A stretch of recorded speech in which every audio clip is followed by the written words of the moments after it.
what the city is talking about.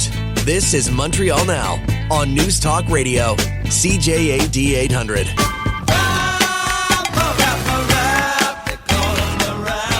Canada will never be the 51st state. We are a proud, sovereign, and independent country. We are a patriotic people, and we will defend our future and our independence. Second, he has threatened to bring in tariffs on our steel and aluminum. We will retaliate in kind with matching tariffs on American aluminum and steel, all of the proceeds of which will be given back to our steel and aluminum industry, and any surplus will be given in tax relief for our people. That's Pierre Poilievre in Iqaluit earlier today. James Mennie is on the line over at the Montreal Gazette. Jim, a little late to the party, isn't he? That was the voice of Prime Minister Pierre Poilievre reacting to this. Yeah, like you say, late to the party, and honestly, clearly desperate for some kind of script that is going to differentiate him from this growing national movement that was triggered by Donald Trump, and one which I don't know.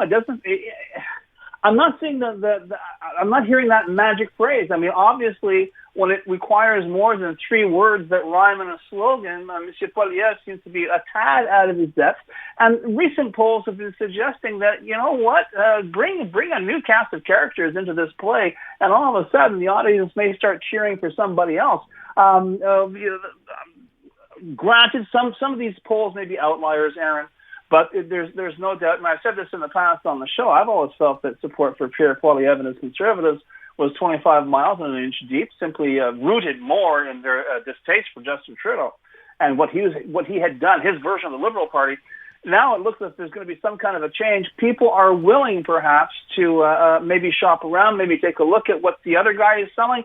We'll have to wait and see what's going on. But even as we talk about this, Aaron, it's so crazy because, and I heard you talking to to our correspondent in the last half hour, the real problem here, and whether you're Pierre Poilievre, Justin Trudeau, or Mark Carney, or anybody, we're discovering, Canadians, by and large, are discovering something about Donald Trump that every construction contractor in New York City has known for decades. The guy's a liar, a cheat, he's a grifter, and he doesn't know what he's talking about. And this is, like, we know there's supposed to be a press conference at 5:30. It was so funny listening to you guys talk in the last half hour because, well, maybe he'll say something, or maybe he'll talk about this, or maybe he'll talk about that. This is a guy, it's like stream of consciousness. That was the big thing. You're supposed to have a 30-day gap. Oh, yeah, this is the art of the deal. Well, let the opposition stew on that. Maybe they'll come around to my way of thinking. No. I'm feeling kind of buzzed. Look at all that attention I'm getting at the Super Bowl. I'm going to turn around and announce these tariffs now. 60% of the aluminum that is used in the U.S. of A. comes from Quebec. And I know I heard you guys talking. It's going to have a huge fallout on Quebec's economy, on the businesses here, on the people here. But trade is a two-way street. And if America, which wants everything yesterday and for free, suddenly faces shortage in the supply chain, if, as was pointed out in your conversation, there are certain companies that are going to wind up paying duties on their own product because trade with this country is so intertwined, especially with steel and aluminum, it's going to be very interesting to hear what the great leader, to hear what the stable genius has to say about this. And remember, folks, and this is what really gets me, in 10 days' time, Donald Trump will have been in office for 1 month. I know it seems like 17 years, but it's been 1 month. Can you imagine how long this can be sustained? The fact is it cannot be sustained. The uncertainty, the economic risk, it's just as big in the States as it is here. Yes, it's a bigger economy, but it is so tied into ours. It is so tied into Mexico's. It is so tied into the rest of the world that the idea that, Donald Trump fancies himself some kind of 21st century William McKinley, he's going to reinstate tariffs, which I'm sure he still has absolutely no bloody idea what they are. He's going to reinstate tariffs. He's going to get all kinds of money that he can use to finance tax cuts to his billionaire buddies. That's not how it works. American consumers will be paying, and American consumers who voted for this clown on the basis that he would bring the cost of living down may not be very happy. And I'm not talking about a reaction in the midterms. I think people are primed and ready, especially with the simple normalization of contempt for law and order that Trump and his cronies in the White House have been exhibiting since they came to office. I think he's playing a very, very dangerous game right now with the American economy and, more importantly, with the people who make it go. Look, if you had to guess, which is such an unfair question when it comes to trying to think what Trump is going to say next, this steel and tariff thing that came up on that Air Force One flight, Jim, today, again, to your point, what we talked about earlier with the CTV reporter, he may just be signing an executive order. We honestly, we don't know, which is why it makes it so hard to react, right? Yep. I know that Justin Trudeau was asked about this. He's off at that AI conference in France.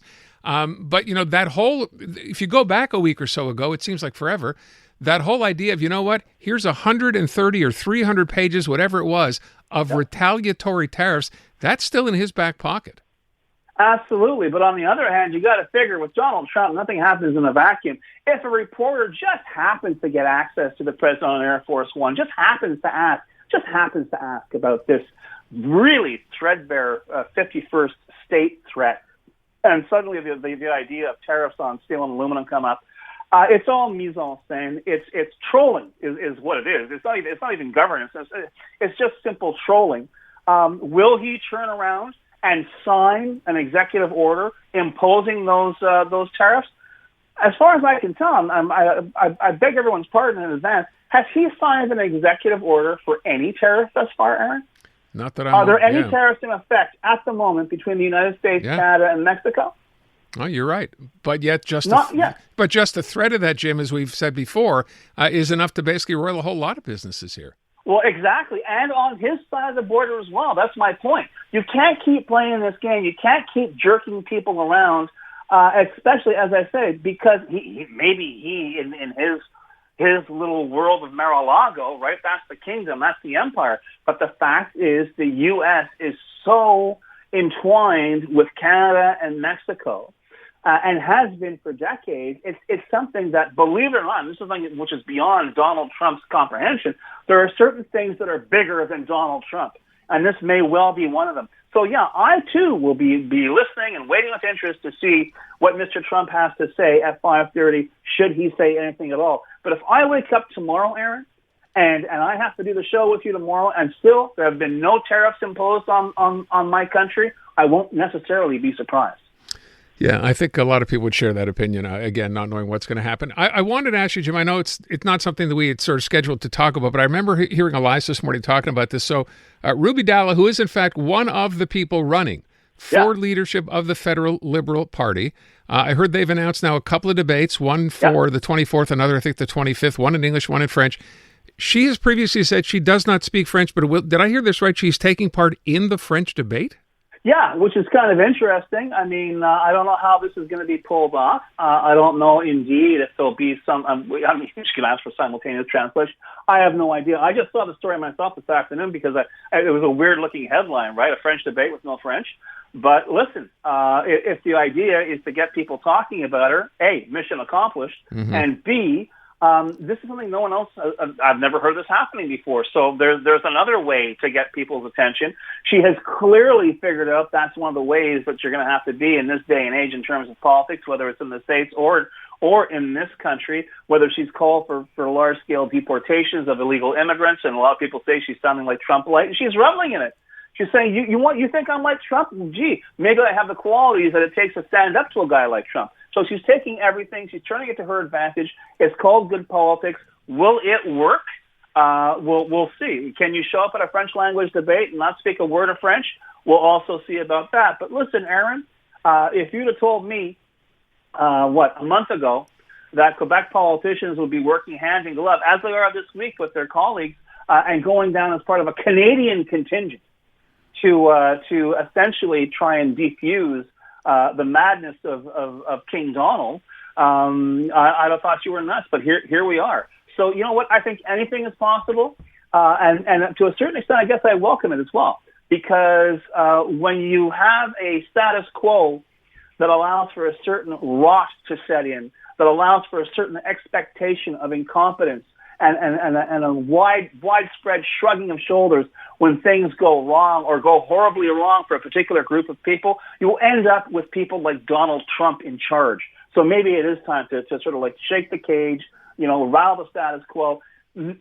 I know, be careful what you wish for, but at this point, the way things are going, there are so many things going on at once, Aaron.